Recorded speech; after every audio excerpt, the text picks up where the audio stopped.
Hi, and welcome. Whatever led you to pick this podcast today, let me say I'm so glad you're joining me for this very meaningful conversation. As always, I'm Abbie. This is Stories Lived, Stories Told, and here's what I know. We get to play a part in creating our social worlds in how we communicate. And as our conversation partner today helps us to understand, one of the ways of defining communication is, in her words, as the purposeful action of trying to create shared meaning. So another way of saying that our communication creates our social worlds is to say that when we purposefully act in order to create shared meaning, we impact the world around us. Basically, when we talk about communication, we aren't just talking about talking, but instead we're referring to this much larger process of creating meaning in collaboration with others. That might feel confusing, so don't worry if you don't understand it right away. It might be a totally new way of thinking about communication that's a lot more nuanced than the way that you were taught to think about communication. Today we are joined in conversation by Jennifer Furlong. Among many other things, all of which you can learn more about in the links I'll include in the description, Jennifer is the host of the Communication 24/7 podcast and works as a communication coach and consultant under her company of the same name. I'm going to stop there and let Jennifer tell us more about herself as we jump into this conversation.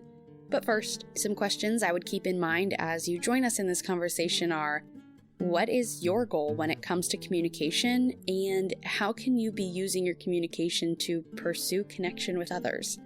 So with those questions in mind, let's begin.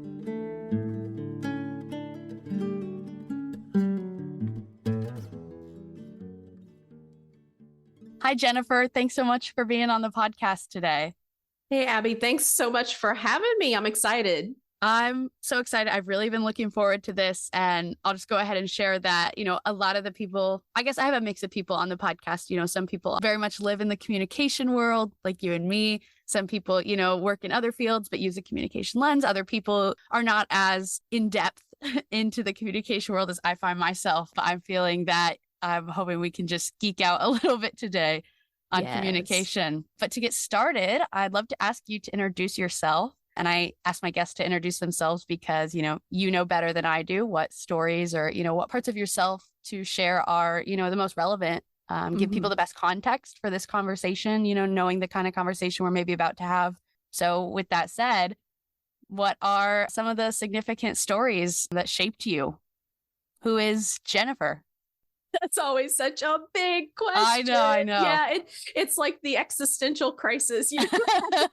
Whenever it's like, who am I? Well, one of my other podcast guests did say it should be amended to "Who am I right now?" because it's always changing. Yeah. There's, the journey though is fascinating, I think, for everyone. And that's why that is a fun question to ask, because it does force you to think about what are those pivotal moments that has helped shape you to be who you are today. And for me, being a communication person, this really started when I was really young. I've always loved reading. I've always loved writing. In high school, I found myself gravitating more toward wanting to get into the journalism field. And so my senior year of high school, I decided, yep, that's what I want to do. I'm going to be a journalism major. I'm going to go to school. I'm going to go to the University of Georgia, go Dogs, because that's the only place I wanted to be. That was the only application I sent in. That's how confident I was that I was going to be a Georgia Bulldog. Oh, yeah. And I got in. I got my acceptance letter, and I was on cloud 9 for about 30 seconds. And I showed my acceptance letter to my mom, and she said, well, how are you going to pay for it? And now at this point, I was so completely naive about the academic world. I did not come from a family who graduated from college. I knew nothing about it. I didn't know anything about financial aid. I just was a complete blank slate. And I had the impression that if you were going to go to college, it's because your family had money, that's just how the world worked. And so I was crushed because the realization hit me, oh man, I'm not in any position to go to school. So what am I going to do? I knew I did not want to stay in my hometown. You know, I knew I wanted to do something different. I had to get out of there. And so I thought joining the military, that's going to be the next best thing because, hey, it's going to get me out of there. It'll give me something to do. And, you know, I'll be able to kind of choose what I want to do as long as I could score a high enough score on the ASVAB. So, so that's really why I joined the Marine Corps, was because I felt like it was, you know, it was another way for me to kind of get to my end point. Yeah. It was another way for me to reach my goal. And there's stories behind joining the Marine Corps as well that I could probably get into in a little bit later. But while I was in the Marine Corps, I was in public affairs. And so that was my introduction into the journalism world. I was a print journalist for a little while. I did some broadcasting. I did community relations. So, and I was an editor for a newspaper. So I was able to get a well-rounded experience. And so I could decide by the time I got out, yeah, I really do want to stay in this world. I loved every single aspect of it. And so when I got out of the military, I used my GI Bill and went to school with that. And so that's how I ended up getting my bachelor's, and then eventually got my master's in communication. And, you know, 30 years later, I'm still doing this communication thing. Of course, there's been lots of twists and turns because 30 years is a long time. You know, 18 of those years I've taught communication courses at the college level, teaching public speaking and human communication, intercultural communication. Absolutely love being in the classroom. I don't love the grading. I absolutely despise having to grade things. I just want to have the conversation with the students all the time. I want to do this stuff in class all the time. That's what I really love about it. But yeah, so 30 years later, I started my own company. Well, it's been about, I guess, 2 years now, you know, in the middle of the pandemic. I started Perfect timing. Communication 24/7. And so I can go into organizations and I help them manage their most difficult communication challenges, you know, with team building. And I help managers learn how to give feedback more effectively. And then as a result of that, I decided to start the Communication 24/7 podcast because, hey, why not? Why not? Again, it's in the middle of the pandemic. What else are you going to do? Plus, I figured it was probably a nice addition to my business just to be able to have something out there, communication related, you know, and it kind of reminded me what I loved about journalism to begin with, because I kind of got away from that, you know, for a very long time. And through the trajectory of my career path, and it just, it really ignited that sense of excitement for me again with interviewing people and, you know, just having these types of conversations and then just sharing different stories, kind of like what you're doing with the world, but they're all communication related. And I was like, man, why have I not been doing this all along? This is awesome. So, you know, you get the best of all the different worlds with the storytelling, and it's my creative outlet. And you're also helping people at the same time, and, you know, helping others learn how to develop their own communication skills. So I feel like I'm rambling now, but no, it's so good. that's kind of good. like in a nutshell, 30 years of communication experience. Yeah. And there are pivotal moments along the way, but you know, I know I don't want to do information overload and just dump it all on you at the same time. So I'll wrap up the self-intro there. Yep, that's me, Jen Furlong. That's great. That's a great story. Origin story. Perfect. Yeah, we heard about how you first came into the world of communication 30 years later. What keeps you in the world of communication? I just love doing this, you know, having the conversations. And what really gets me really excited about communication is when you have, well, actually, there's two things. One thing, as someone who helps others learn to find their voice and how to use their voice more effectively, that to me is very fulfilling, because when they come back and tell you what a difference that made, And it could be something really teeny tiny, something small, or it could be something huge. That to me is very satisfying. I love hearing those stories of, especially when students come back to me and say that there was just this one tiny lesson that we talked about one day and they used it and they found out that it actually worked for them. So that gets me really excited. Or if it's a manager who tried a specific framework that I suggested to give feedback and they're like, hey, that actually worked. It's like, yes, that's exciting. But the second reason I really stay in communication and what continues to reignite my love for it is being able to lean in and have meaningful conversations about important topics of the day. One thing I did not mention earlier is that I'm a media analyst also. And so as a media analyst, I can't believe I get paid to read the news and then I get to rate it for reliability and bias, right? You want to know what I think? Okay. And you're going to pay me? Okay. That's awesome.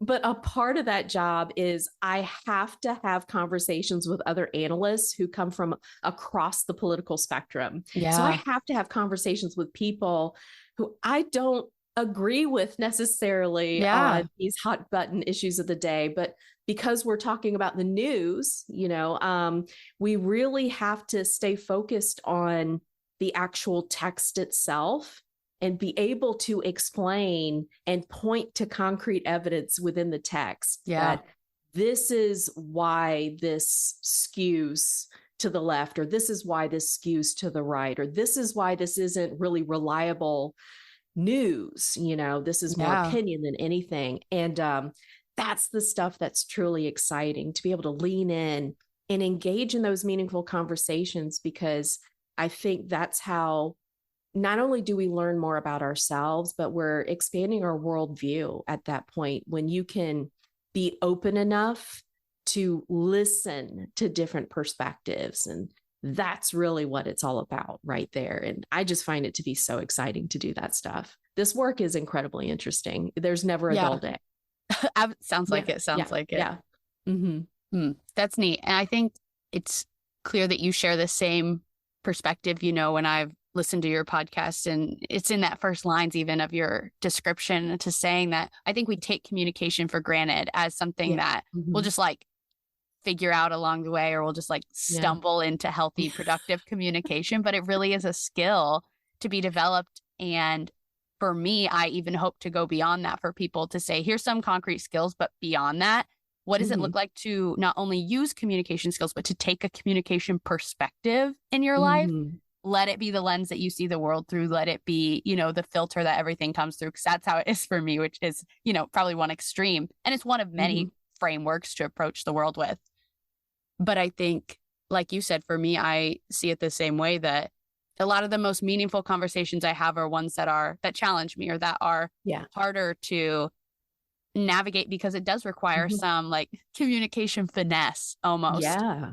And to me, the language that I use and that comes from the coordinated management of meaning theory is that we're working to create better social worlds with our communication. And so in my eyes, definitely part of the path to a better social world is learning to have those conversations with people. Right. Learning to lean in, learning the skills that make you able, like you said, to listen, to expand your worldview by getting to participate in those conversations rather than opting out or shutting down or running away. Yeah. Yeah. And it doesn't mean that you have to agree with what that person says. That's ultimately the thing is, I don't want to listen to what they have to say because I don't agree with it anyway.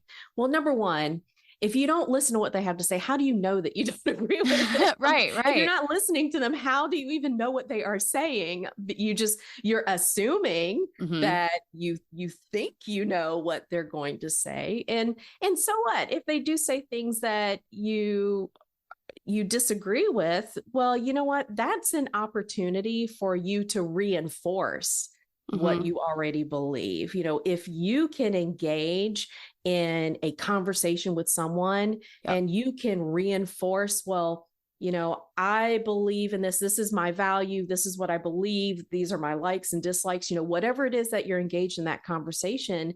If you can reinforce and explain why you believe the way you believe or how you've come to your conclusion, well, that just makes it even stronger for you. Yeah. You create an even stronger argument. So I don't understand this hesitation. I know it's not fun to talk about difficult topics. Not everybody gets as excited as I do when I'm like, ooh, we get to talk about, let's dig into this.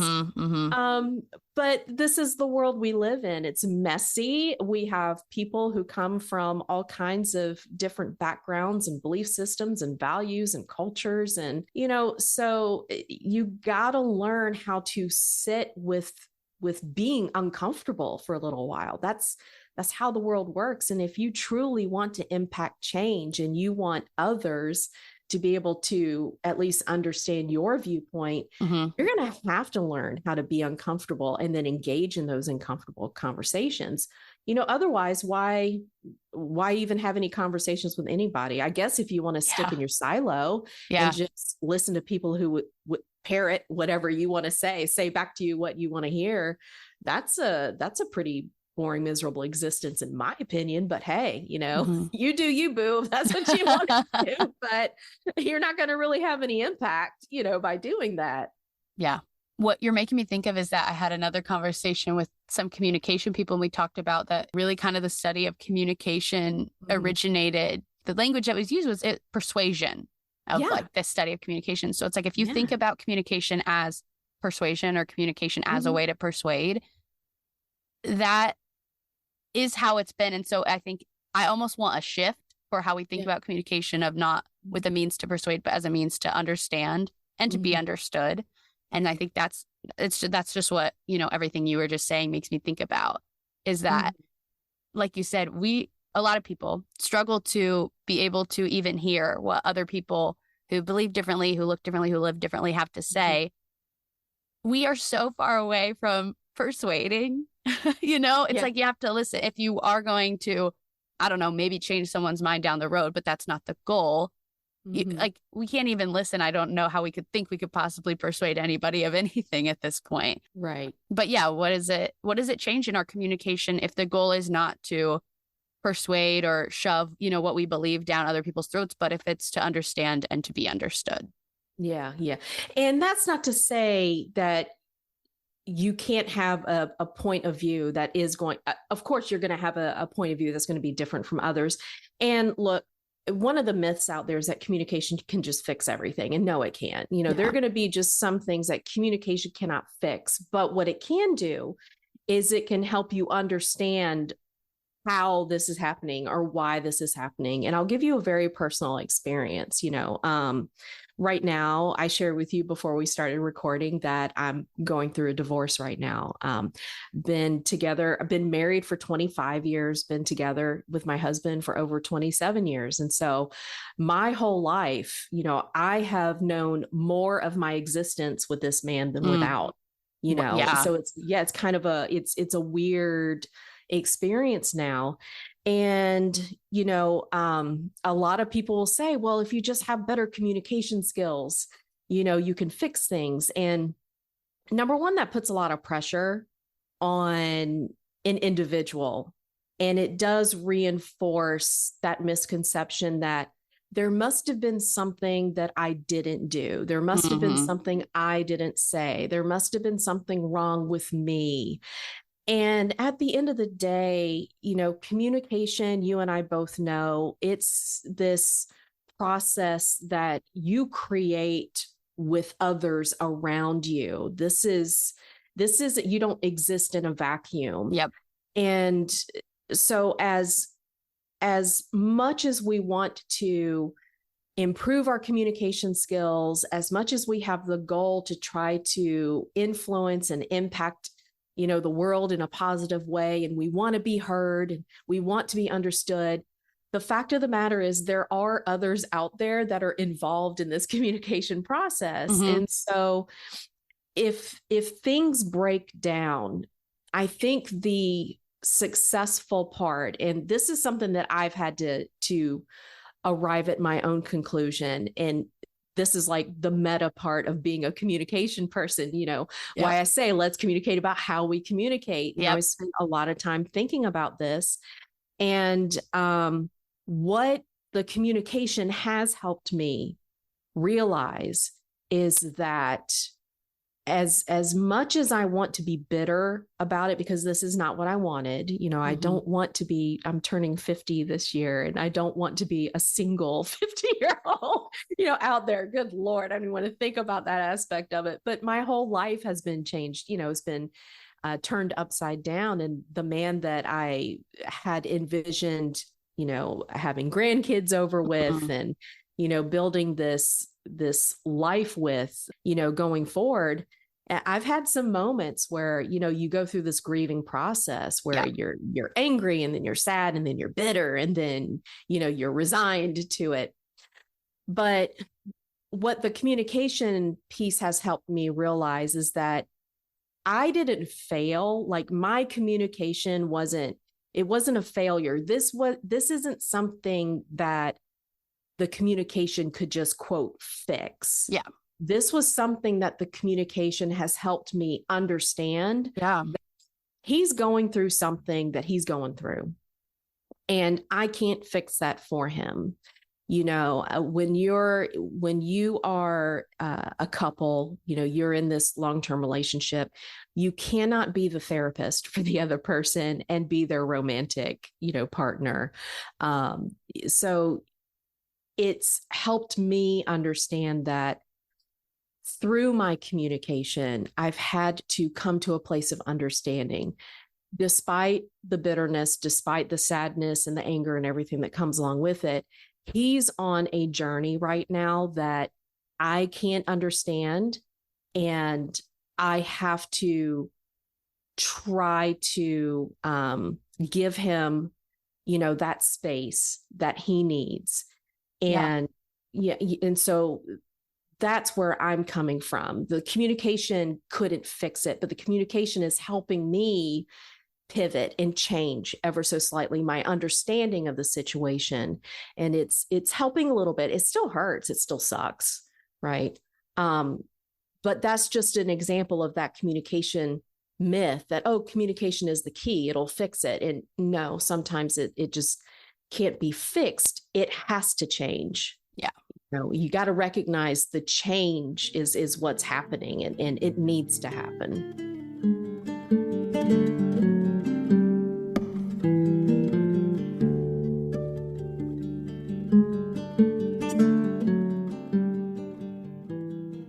For me, I think, fixed is just not the right word. No. What it does for me to have a communication perspective, which feels abstract, feels whatever, but I think is more powerful than we give it credit for, is that it does give you that framework to understand things. Because if you didn't have the communication perspective that you do have, you wouldn't be relating to the situation in the same way. And so to me, using the language that I have, it makes sense that, you've had this story about how your life was going to look and what it did look like and what path it was going to go on. And now you're having to write a new story. And of course, there's, grieving between like this old story and this new story. And I think for me, I have experienced in, a slightly different way, a lot of examining the stories that everybody, experiences this. We examine the stories that we've been handed, that we're living in right now. And we have to say, does this work for us? Is this the story that I want for myself? Right. And sometimes yes, and sometimes no. And you have to make a new story. And there is even some grief around that, even if it's a story that we're choosing to leave behind. Right. The other way that I see your story through the lens of communication is that the way you're making meaning out of the situation is very based in your experience of communication, because the meaning you could be attaching to the situation is that you have failed in some way, that X, Y, Z went wrong, and if only I'd done this, or if only this had happened, or whatever, fill in the blank with the number of things. But your communication perspective is allowing you to maybe have a healthier understanding of what went down, that takes blame off of you by recognizing what you can't control. Yeah. And that control is something I think about a lot, because when we say, you know, our communication creates our social worlds, and we get to choose our communication, you know, that we do have a lot of personal power to choose how we show up, to choose how we communicate with others, to choose how we are in relationship with people.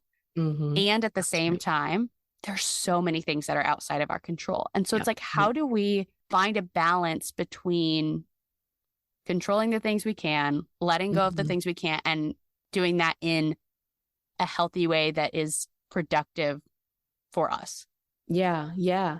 You know, there's a big difference between reacting to something and responding to something. What does that mean to you? How do you make that distinction? Yeah, you know, reaction is, and I had some reactions now, Of course. you know, like what, like, trust me, you know, so anybody who's listening to this, please don't ever feel like, oh, well, I got to get it perfect in this healthy communication. And she sounds like she kind of has it together. Trust me. No, that's not how this went down. You know, this is something, and you know it from being in communication, it evolves, and we do get better at it, but it's something that, you know, I fall short all the time.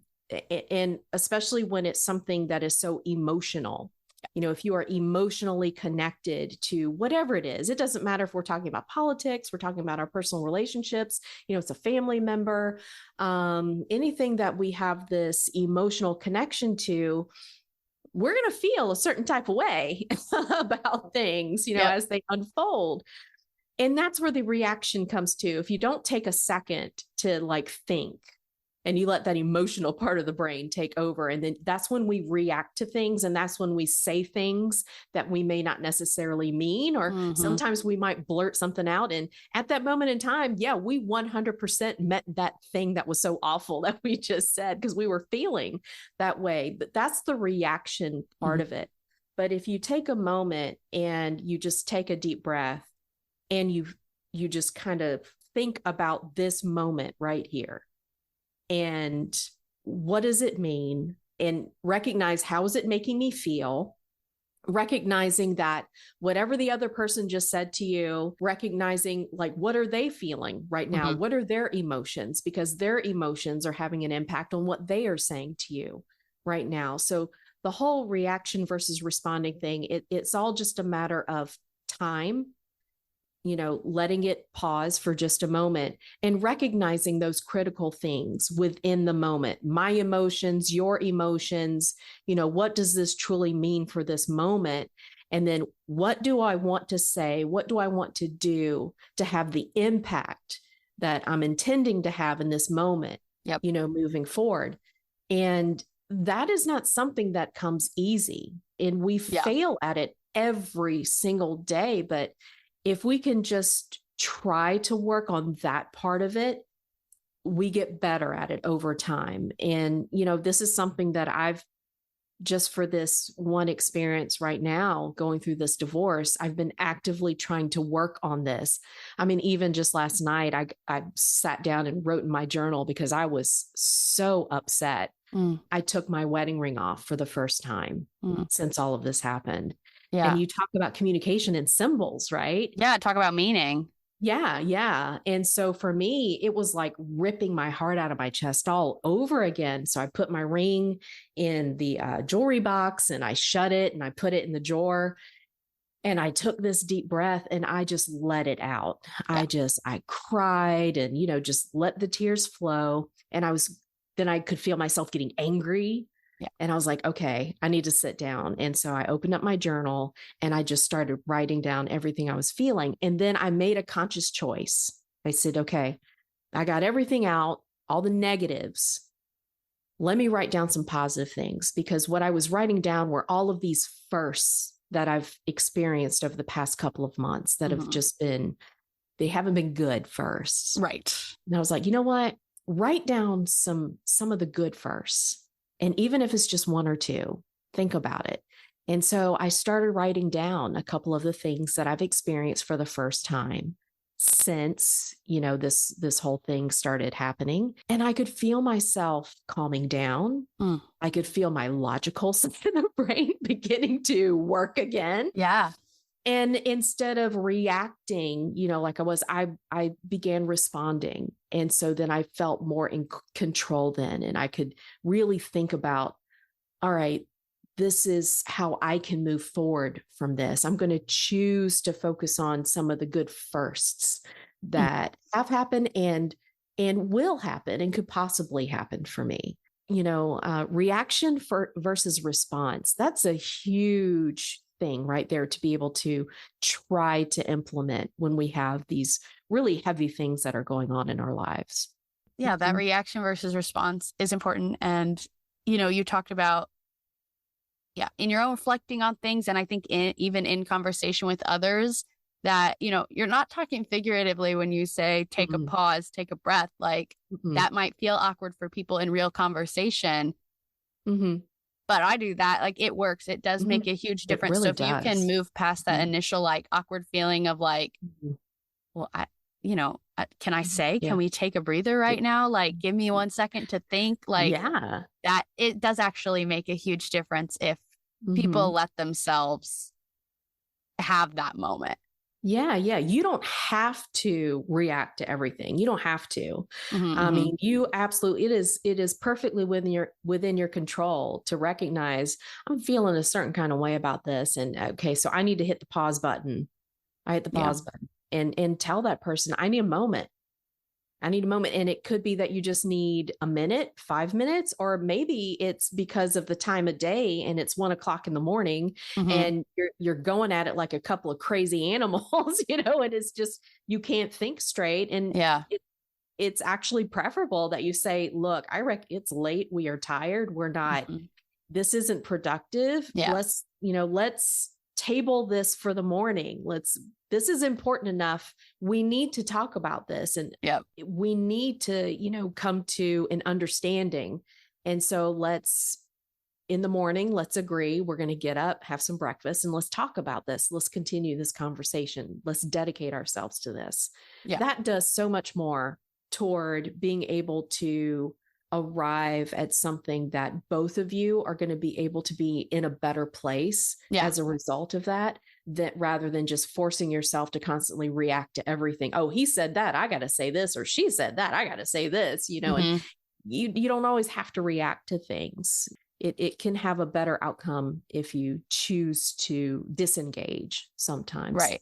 Yeah. And I think like you were saying, the goal is not to have perfect communication. It is to be able to have the skills, the language, the tools to look at your imperfect communication. Right. And, be working towards better communication. But if you recognize that the goal is not perfect communication all the time, but to be able to, look back at yourself, that's what that, communicating about how we're communicating is about, which in my mind is, very expansive because it's not just let's talk about how we communicate. Let's think about how we communicate. Let's try to express that in words. Let's, a million other things from it.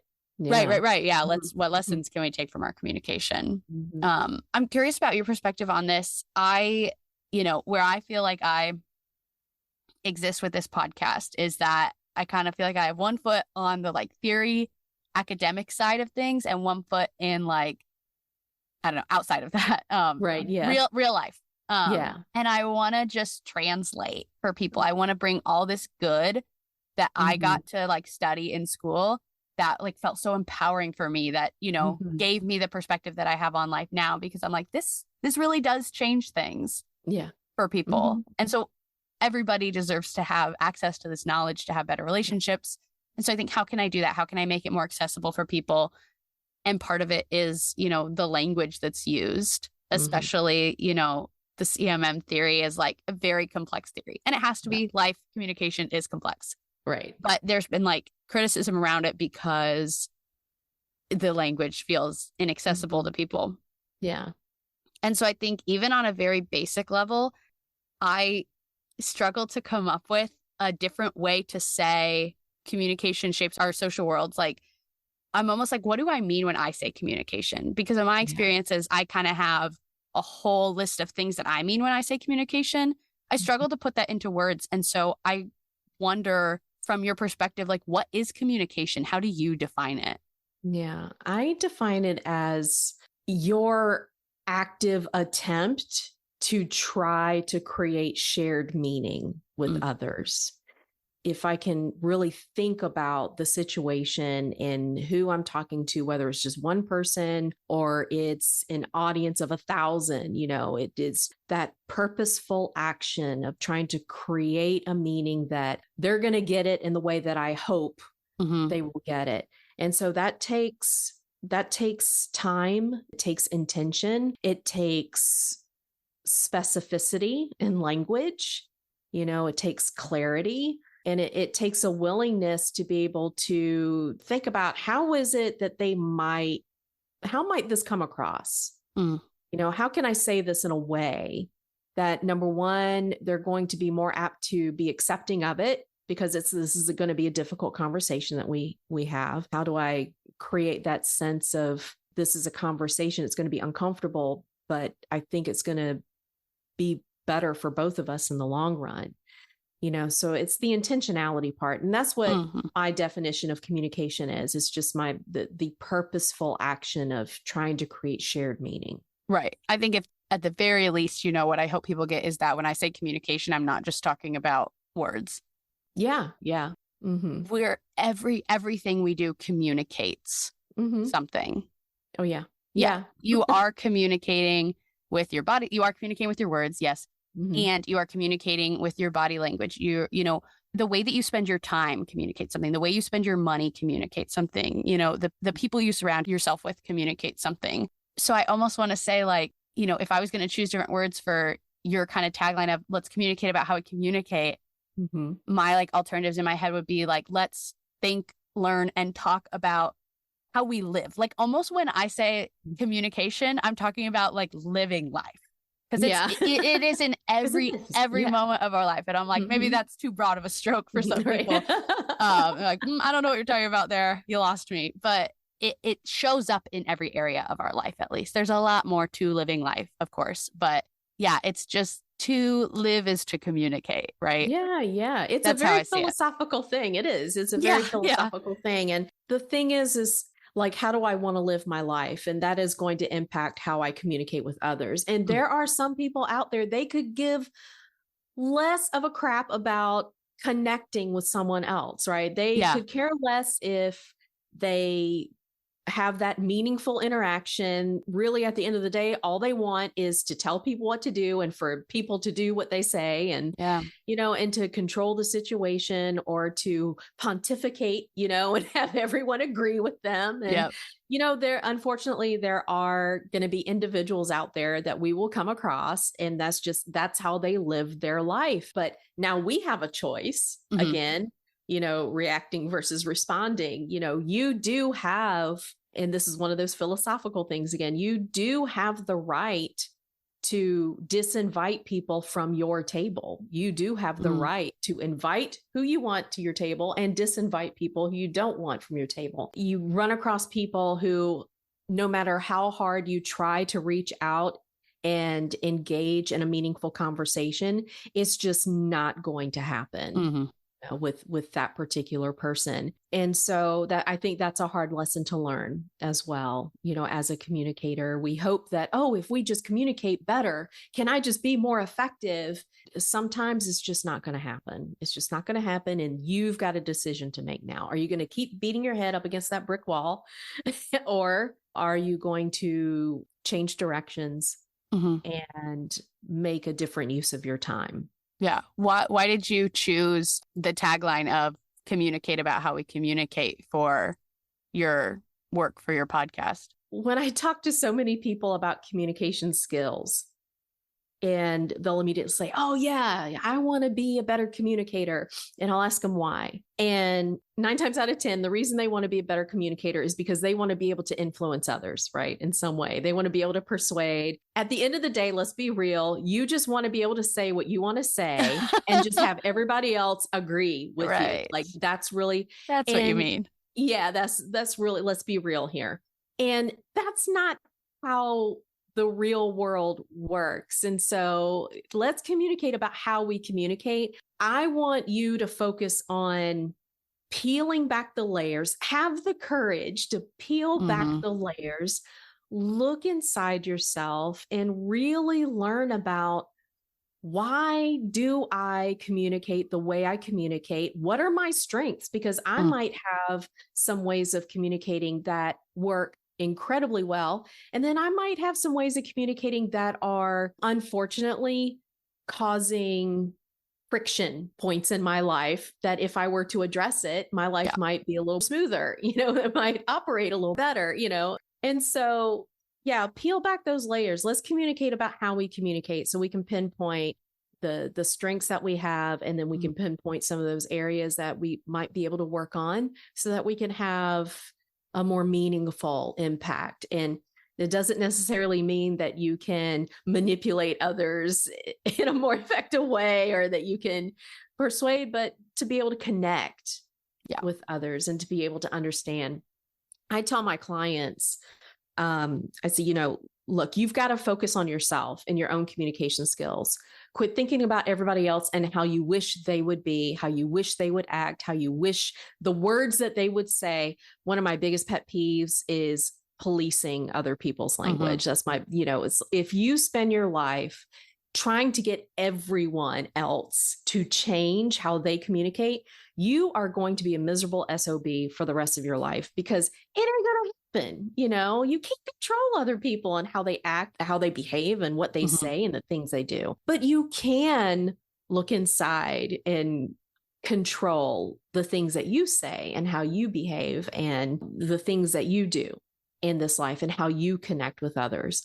That does not mean you have to acquiesce. That does not mean you have to always accommodate, other people. You definitely have to have your own point of view, and you should have the courage to stand up for your point of view. But what I'm saying is, just when there is an issue, have the courage to peel back those layers and look at, maybe there is something. If I could rewind the clock, if I could turn back time, I could have handled that a little more effectively, and just have the humility to recognize that we're imperfect and we will be wrong on certain occasions. And so we got to be able to learn from that. That's what communicating about how we communicate is all about.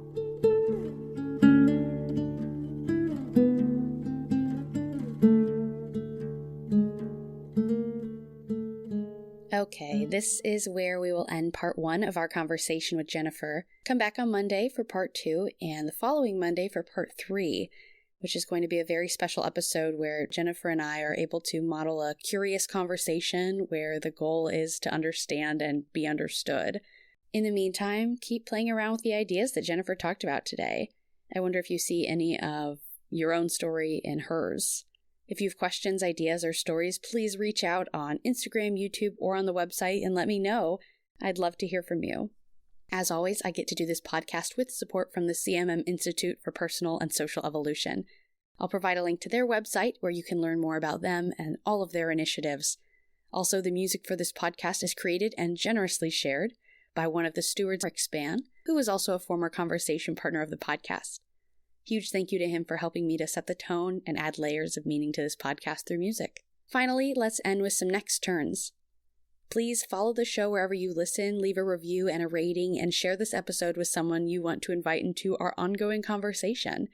And as I mentioned, connect with me on Instagram. You can do that at Stories Live Stories Told Pod, on YouTube at Stories Live Stories Told, or on the website storieslivestorietold.com. Thank you so much for taking the time to do one or all of these. And thank you for showing up. Thank you for being curious, and thank you for being a part of this story. Until next time, I'm Abbie, and this has been Stories Lived, Stories Told.